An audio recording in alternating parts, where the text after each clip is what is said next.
Hello students, आइए देखते हैं एक नया अध्याय एकक 4। ठीक है, आप पढ़ रहे हैं कक्षा 11 रसायन विज्ञान भाग 1। अध्याय 3 तक कंप्लीट हो चुका है, एकक 3 तक कंप्लीट हो चुका है। आज जो है एकक 4 स्टार्ट करेंगे। एकक 4 है आपका रासायनिक आबंधन तथा आणविक संरचना के बारे में। Chemical bonding and molecular structure, यह चैप्टर का नाम है रासायनिक आबंधन तथा आणविक संरचना। ठीक है, इस चैप्टर के पढ़ने का जो हमारा टारगेट है, उद्देश्य है, यह है कि जब आप इस चैप्टर को कंप्लीट कर लेंगे तो आप रासायनिक आबंधन की कासेल-लुईस अवधारणा को समझ सकेंगे। ठीक है, अष्टक नियम और इनकी सीमाओं की व्याख्या कर सकेंगे, साधारण अणुओं की लुईस संरचनाओं को लिख सकेंगे।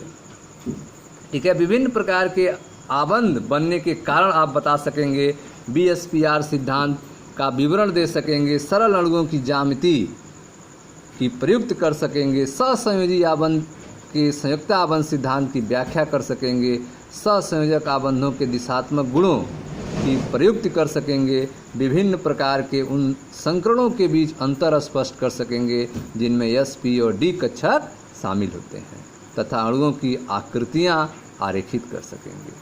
इसके अलावा आप समनाभिक द्विपरमाणु अणुओं की आणविक कक्षक सिद्धांत की व्याख्या कर सकेंगे और लास्ट में हाइड्रोजन आबंध की संकल्पना की व्याख्या कर सकेंगे। ठीक है, इस चैप्टर में इतनी चीज़ें आपको पढ़ाई जाएंगी। ठीक है, आइए इस चैप्टर के परिचय के बारे में देखते हैं, इंट्रोडक्शन के बारे में देखते हैं। उसके बाद जो है इसकी पहली हेडिंग स्टार्ट किया जाएगा। मैं मनीष गुप्ता अपने चैनल में आपका स्वागत करता हूं। देखें ध्यान से, वैज्ञानिक निरंतर नए यौगिकों की खोज कर रहे हैं। ठीक है, तो जो वैज्ञानिक हैं वे लगातार जो है निरंतर जो है कठिन परिश्रम से नए यौगिकों की खोज कर रहे हैं, उनके तथ्यों को क्रम में व्यवस्थित कर रहे हैं, विद्यमान जानकारी के आधार पर उनकी व्याख्या की कोशिश कर रहे हैं। नए तथ्यों की व्याख्या करने के लिए प्रचलित धारणाओं को संशोधित कर रहे हैं या नए सिद्धांतों को विकसित कर रहे हैं। ठीक है, तो आप देख रहे हैं कि वैज्ञानिक जो हैं वे निरंतर लगातार नए यौगिकों की खोज कर रहे हैं, उनके तथ्यों को क्रम में व्यवस्थित कर रहे हैं, विद्यमान जानकारी के आधार पर उनकी व्याख्या की कोशिश कर रहे हैं। नए तथ्यों की व्याख्या करने के लिए प्रचलित धारणाओं को, कंसेप्ट्स को संशोधित कर रहे हैं या नए सिद्धांतों को विकसित कर रहे हैं। ठीक है, यह हमारे वैज्ञानिकों का योगदान है। ठीक है, आइए अब देखते हैं इस चैप्टर के परिचय के बारे में। द्रव्य, matter, solid, liquid, gas, plasma, Einstein Bose condensate, ये सब द्रव्य के टाइप्स हैं, प्रकार हैं। द्रव्य एक या विभिन्न प्रकार के तत्वों से मिलकर बना होता है। मैटर जो है, द्रव्य जो है, एक या विभिन्न प्रकार के तत्वों से मिलकर बना होता है। सामान्य स्थितियों में उत्कृष्ट गैसों के अलावा, सामान्य स्थितियों में उत्कृष्ट गैसों के अलावा कोई अन्य तत्व एक स्वतंत्र परमाणु के रूप में विद्यमान नहीं होता है। ठीक है, उत्कृष्ट गैसों को, अक्रिय गैसों को छोड़ दिया जाए तो इसके अलावा कोई अन्य तत्व जो है अकेले स्वतंत्र रूप से परमाणु के रूप में उपस्थित नहीं होता है। केवल उत्कृष्ट गैसें ही हैं जो अकेले रहती हैं। ठीक है, द्रव्य जो है एक या विभिन्न प्रकार के तत्वों से मिलकर बना होता है। सामान्य स्थितियों में उत्कृष्ट गैसों के अलावा कोई अन्य तत्व जो है एक स्वतंत्र परमाणु के रूप में, एक फ्री एटम के रूप में विद्यमान नहीं होता है। परमाणुओं के समूह विशिष्ट गुणों वाली स्पीसीज के रूप में विद्यमान होते हैं। परमाणुओं के समूह जो हैं वे विशिष्ट गुणों वाली स्पीसीज के रूप में विद्यमान होते हैं। परमाणुओं के ऐसे समूह को अणु कहा जाता है। परमाणुओं के समूह जो हैं वे विशिष्ट गुणों वाली स्पीसीज के रूप में विद्यमान होते हैं परमाणुओं के ऐसे समूह को अणु कहा जाता है। प्रत्यक्ष रूप में कोई बल अणुओं के घटक अर्थात परमाणुओं को आपस में पकड़े रहता है। ठीक है, प्रत्यक्ष रूप में कोई बल जो है वह अणुओं के घटक परमाणुओं को आपस में पकड़े रहता है। विभिन्न रासायनिक स्पीसीज में उनके अनेक घटकों, परमाणुओं, आयनों इत्यादि को संलग्न रखने वाले आकर्षण बल को रासायनिक आबंध कहा जाता है। विभिन्न रासायनिक स्पीसीज में उनके अनेक घटकों को संलग्न रखने वाले, बांधे रखने वाले आकर्षण बल को रासायनिक आबंध कहते हैं, केमिकल बॉन्ड कहा जाता है। चूंकि रासायनिक यौगिक जो हैं विभिन्न तत्वों के परमाणुओं की भिन्न भिन्न विधियों से संयुक्त होने के परिणाम स्वरूप बनते हैं। रासायनिक यौगिक जो हैं वे अलग अलग तत्वों के परमाणुओं की अलग अलग विधियों से संयुक्त होने के परिणाम स्वरूप बनते हैं। अतः इससे कई प्रश्न उत्पन्न होते हैं।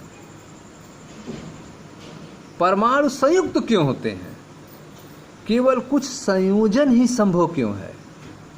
क्यों कुछ परमाणु संयुक्त होते हैं जबकि कुछ अन्य ऐसा नहीं होते हैं? अणुओं की निश्चित आकृतियां क्यों होती हैं? इन सभी प्रश्नों के उत्तर देने के लिए समय समय पर विभिन्न सिद्धांत सामने आए हैं। स्टूडेंट्स, आप पढ़ रहे हैं एकक 4 रासायनिक आबंधन तथा आणविक संरचना के बारे में। हम इस चैप्टर के परिचय के बारे में आपको समझा रहे हैं, इंट्रोडक्शन के बारे में आपको शुरू बता रहे हैं। इसमें आपको बताया गया कि वैज्ञानिक जो है निरंतर लगातार नए यौगिकों की खोज कर रहे हैं, उनके तथ्यों को क्रम में व्यवस्थित कर रहे हैं, विद्यमान जानकारी के आधार पर उनकी व्याख्या की कोशिश कर रहे हैं, नए तथ्यों की व्याख्या करने के लिए प्रचलित धारणाओं को संशोधित कर रहे हैं या नए सिद्धांतों को विकसित कर रहे हैं। ठीक है, द्रव्य जो है एक या विभिन्न प्रकार के तत्वों से मिलकर बना होता है। द्रव्य एक या विभिन्न प्रकार के तत्वों से मिलकर बना होता है। सामान्य स्थितियों में उत्कृष्ट गैसों के अलावा कोई अन्य तत्व जो है एक स्वतंत्र परमाणु के रूप में उपस्थित नहीं होता है। परमाणुओं के समूह विशिष्ट गुणों वाली स्पीसीज के रूप में उपस्थित होते हैं। परमाणुओं के ऐसे समूह को अणु कहा जाता है। प्रत्यक्ष रूप में कोई बल अणुओं के घटक परमाणुओं को आपस में पकड़े रहता है। विभिन्न रासायनिक स्पीसीज में उनके घटकों, उनके अनेक घटकों, परमाणु, आयनों इत्यादि को संलग्न, को साथ साथ रखने वाले आकर्षण बल को रासायनिक आबंध कहते हैं। ठीक है, चूंकि रासायनिक यौगिक जो हैं विभिन्न तत्वों के परमाणुओं की भिन्न भिन्न विधियों से संयुक्त होने के परिणाम स्वरूप बनते हैं, अतः इससे कई प्रश्न उत्पन्न होता है। परमाणु संयुक्त क्यों होते हैं? केवल कुछ संयोजन ही संभव क्यों है? क्यों कुछ परमाणु संयुक्त होते हैं जबकि कुछ अन्य ऐसा नहीं होते हैं? अणुओं की निश्चित आकृति क्यों होती है? ठीक है, इन सभी प्रश्नों के उत्तर देने के लिए समय समय पर विभिन्न सिद्धांत सामने आए हैं। ठीक है, ये हैं कासेल लुईस सिद्धांत, संयुक्ता कक्ष इलेक्ट्रॉन युग्म प्रतिकर्षण सिद्धांत, संयुक्ता आबंध सिद्धांत तथा आणविक कक्षक सिद्धांत। ठीक है, तो अणुओं की निश्चित आकृतियां क्यों होती हैं, इन सभी प्रश्नों को उत्तर देने के लिए समय समय पर विभिन्न सिद्धांत सामने आए हैं।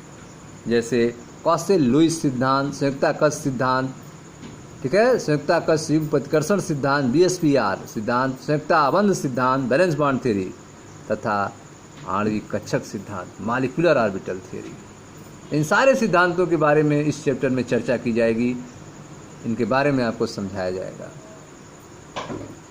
संयोजकता के विभिन्न सिद्धांतों का विकास, संयोजकता के विभिन्न सिद्धांतों का विकास तथा रासायनिक आबंधों की प्रकृति, संयोजकता के विभिन्न सिद्धांतों का विकास तथा रासायनिक आबंधों की प्रकृति की व्याख्या का सीधा संबंध वास्तव में परमाणु संरचना, तत्वों के इलेक्ट्रॉनिक विन्यास तथा आवर्त सारणी को समझने से रहा है।